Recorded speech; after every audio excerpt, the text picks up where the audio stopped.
সুপ্রিয় শিক্ষার্থীরা, unity education BD চ্যানেলটিতে তোমাদের স্বাগতম। আজ আমরা নবম শ্রেণী স্বাস্থ্য সুরক্ষা বইয়ের আমাদের জীবনে মিডিয়ার প্রভাব এ সম্পর্কে চকটি লিখব।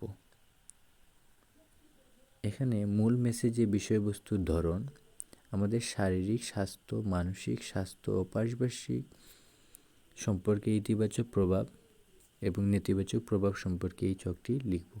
চলো আমরা এখন চকটি সম্পর্কে লিখি।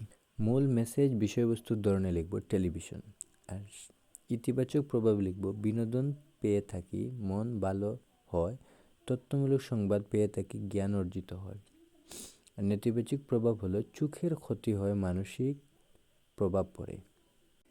সংবাদপত্রে লিখব বিভিন্ন শিক্ষামূলক তথ্য জানতে পারি, দেশ ও জাতি ভালো খবরের মন ভালো হয়।